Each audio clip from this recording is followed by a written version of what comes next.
15 641 400. Son las 8 menos cuarto en la República Argentina, invitada al estudio de Animal TV para compartir la mañana. Una especialista en un área sensible para todos en la República Argentina, particularmente para el trabajo que se viene haciendo para la discapacidad en Concepción del Uruguay. Y a esto naturalmente le debemos, claro, un gran agradecimiento a la gente del proyecto Imaginarte, a la Dirección de Inclusión para las Personas con Discapacidad, que están trabajando permanentemente en talleres, capacitaciones, actividades, jornadas, y esto está bueno. Está bueno porque es noble, es justo que nos sensibilicemos frente a aquellos que necesitan un poco más de atención.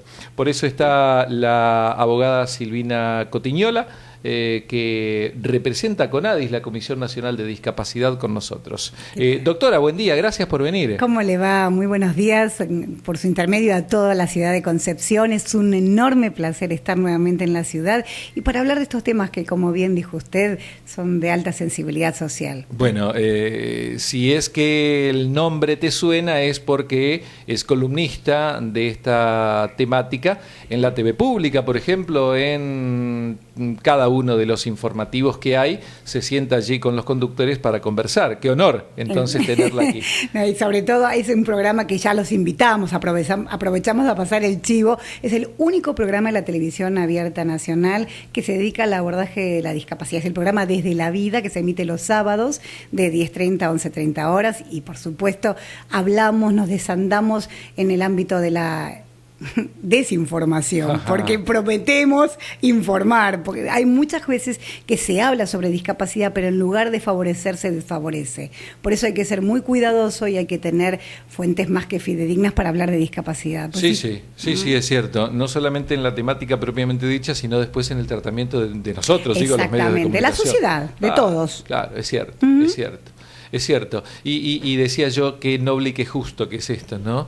Porque cuando uno revisa acciones pasadas, siempre bien intencionadas, ¿no? Uno dice, pero caramba, ¿cómo me habré equivocado de tal manera? Claro. Al decir o considerar o hasta pensar acerca de algo o de alguien. ¿Por qué es esto así? Porque nosotros no pensamos que todos somos potenciales personas con discapacidad. Nadie está exento de tener un accidente en la vía pública, de sufrir una enfermedad profesional. No siempre las discapacidades, Abelardo, son de origen congénito, es decir, que las traemos del momento del nacimiento. Muchas, y te diría más, estadísticamente se manejan estas contingencias tan complicadas a veces como secuelas adquiridas, es decir, no como secuelas de patologías, que también existen, pero mucho más por las secuelas de la vida tan acelerada que estamos viviendo. Los eventos de inseguridad dejan enormidad de cantidades de personas con discapacidad, y ellas son las que tienen que primero pensar, si yo estoy en el lugar del otro, ¿qué me gustaría que me pase? Claro. ¿Qué necesito? Claro. De los pares, de las autoridades o eventualmente del conocimiento generalizado. Y no estoy hablando de las leyes ni de ese tipo de cosas. ¿Qué me gustaría que me pase como ser humano, como individuo? ¿Qué necesito yo del otro? Claro. O que el otro necesita de mí. Sí, bueno, refería usted cuestiones de accidentología o de inseguridad. ¿Y qué pasa, por ejemplo, con los cada vez más comunes ACV, los accidentes cerebrovasculares, por ejemplo, que muchas veces dejan parcialmente paralizada a una persona? Secuelas importantísimas, no solamente las hemiplegias o las paraplegias, sino las afasias, los problemas cognitivos, motores. Esto es tan delicado porque el ACV, la causa del accidente cerebrovascular, como los infartos, son la primer causa de discapacidad. Y fijémonos que no hay una predisposición desde el nacimiento. Esto nos lo provocamos nosotros mismos con el estilo de vida que tenemos. Es cierto. Porque realmente vivimos a una velocidad increíble, estresados de la mañana hasta la noche, todo tipo de circunstancias que favorecen a que se desencadenen estos episodios, que sí o sí desencadenan después en situaciones discapacitantes. Por eso es tan importante, primero, como bien decías vos al inicio de la charla, la sensibilización y la concientización. Y hay un documento que yo te quiero mostrar, que es la Convención sobre los Derechos de las Personas con Discapacidad, que tiene un articulito específico, el artículo 8, donde habla exactamente de eso que dijiste vos. Este es un tratado internacional que para nuestro país tiene jerarquía constitucional, significa que dentro de nuestro país es ley suprema, está por encima de las leyes de discapacidad, de la ley de discapacidad de la provincia, la ley de discapacidad de la nación, todas las leyes de la materia de trabajo, de salud, etcétera, etcétera, etcétera, porque hay montones de temáticas que, por supuesto, aprovecho, que seguro me vas a dejar, a invitar a todos los televidentes y a los oyentes al encuentro que va a realizar hoy Imaginarte y la Dirección de Discapacidad en la UNER. En la calle Eva Perón 24 a las 18 horas, y vamos a hablar de todos estos temas basados en la Convención, pero no teóricamente, sino prácticamente. Es decir, ante el problema, ¿qué respuesta le damos? ¿Dónde debemos ir? ¿Qué debemos hacer? Y de esa manera tratar, poquito a poquito, ir poniendo una especie de contraste en que la discapacidad no es un problema, sino es una circunstancia. Está bueno verlo de esa manera. Y sobre todo, me quedo pensando, ¿no?, en aquellas personas que, por ejemplo, ya han sabido lidiar con su discapacidad, cual fuera sea. La mirada mejor sensibilizadora debería estar puesta en aquellos que estamos rodeando a esas personas, queriendo a esas personas, de cómo las ayudamos. A veces nosotros no sabemos qué hacer. Por supuesto. ¿Cómo darle una mano? ¿De qué manera prestarles atención? Porque a veces es muy buena la observación. A veces uno tiene intención y se va de sobreproteger a ignorar, de un extremo al otro. Y dependiendo de cada persona, porque cada persona es única y tiene necesidades y requerimientos distintos, importaría preguntarle: ¿qué cosa, en qué te puedo ayudar? ¿Necesitas algo? Ese necesitas algo o en qué te puedo ayudar me determina a mí no avanzar sobre el campo privado del otro. A lo mejor no necesito nada, o a lo mejor soy yo la que debo poder ayudar al otro. Sí. ¿Cuántas veces habremos cruzado personas no videntes una calle y dicen, no, estoy esperando a alguien? Dice, ¿qué me andas cruzando? Muchas veces, de hecho, gracias a Dios, eso sí fue cambiando con los tiempos, porque muchas veces las personas eran tomadas como paquetes. O sea, había un ciego parado en una esquina y lo cruzamos. Dice, no, si estoy acá esperando. Tal cual, así es. Vale el humor porque realmente... somos los primeros los que nos reímos, las personas que tenemos discapacidad.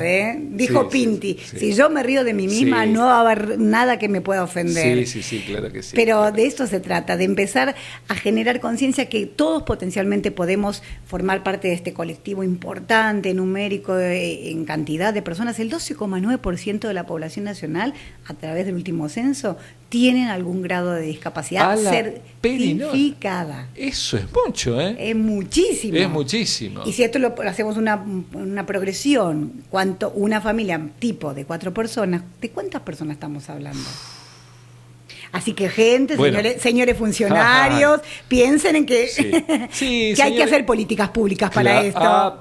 Ahí estamos. Hay que hacer políticas públicas. Justamente ahí íbamos, porque dentro de las políticas públicas también está la cuestión de la infraestructura. Y todavía evidentemente vivimos en ciudades que son inaccesibles. Vamos a decir, pienso en discapacidades motoras y son terribles. Y ya ni siquiera estoy pensando en alguien que anda en silla de ruedas. Digo, mi tía Dubiges, por ejemplo, a la que, con la edad que tiene le cuesta un poco andar. Caminar, Ay, mamita mía, hay que ayudarla, es por lógico. Andar por la ciudad es un safari, pero por esta y por otras ciudades. Ojalá hubiese la ciudad ideal. No la tenemos. Todavía a lo largo y a lo ancho de la Argentina, a mí que me toca mucho transitar muchos pueblitos, ciudades, grandes ciudades, y me doy cuenta realmente que tenemos que, primero, generar conciencia. Segundo, saber que hay programas específicos. Uno de ellos, el organismo al cual yo represento, la CONADIS, tiene programas financiados por la ley de cheques, la ley 25.730, por la cual cual se otorga el financiamiento de este tipo de obras que hagan supresiones de barreras, obviamente arquitectónicas, barreras culturales, adaptaciones tecnológicas. Esto es importante porque no está vedado para ninguna persona, ni personas físicas, o sea, la persona con discapacidad, un empleador de persona con discapacidad que a lo mejor quiere adecuar un puesto de trabajo para ella, o al municipio.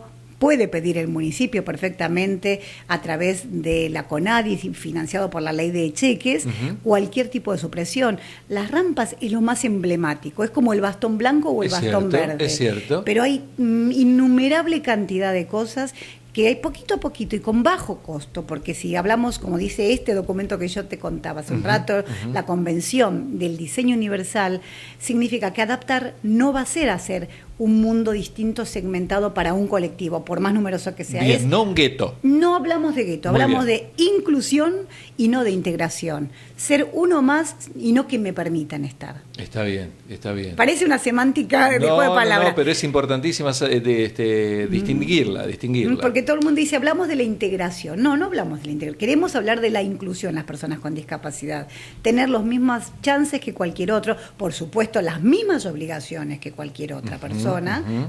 Hay que capacitarse, hay que formarse, hay que cumplir. Una persona que tiene discapacidad tiene que dar la misma productividad y rendimiento que, por supuesto, cualquier trabajador, y no por ello generarnos en un temor de que si tengo tomado un empleado con discapacidad, ese empleado me va a faltar, va a tener mayor nivel de licencias o regímenes diferenciales. No debería, así. ¿Por qué? No es así. Claro.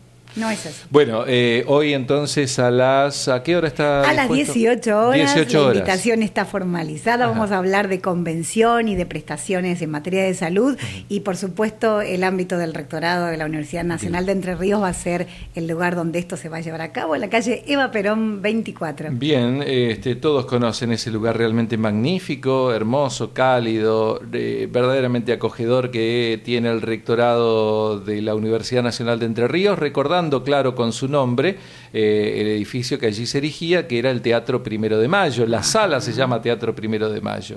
Doctora, pregunto, ¿a quién tenemos que invitar? ¿Quiénes tienen o deberían tener participación imprescindible en este taller? En general, la invitación es abierta a toda la comunidad, pero generalmente se dirige a funcionarios del orden de la salud, es decir, instituciones relacionadas con y para personas con discapacidad, las organizaciones no gubernamentales, las organizaciones de la sociedad civil, por supuesto, las personas con discapacidad y sus familiares, y todos aquellos que de una manera u otra tengan relación directa con el mundo de la discapacidad. Y el que no lo tiene, está bueno que se acerque para chusmear. Está bueno. Doctora, gracias por venir. Por favor, muchísimas gracias a ustedes y a disposición de todos los enterrianos. Sé que sí, que es así por las referencias, que el proyecto Imaginarte, que la Dirección de Personas con Discapacidad, de Inclusión de Personas con Discapacidad Municipal nos ha dado respecto de su trabajo. Así que muchísimas gracias. No, por favor. Un gusto. La doctora Silvina Cotiñola, abogada especializada en discapacidad y familia. Hoy, 18 horas, un taller en la Sala Teatro Primero de Mayo de la UNER. Se llama Derechos y Prestaciones de las Personas con Discapacidad.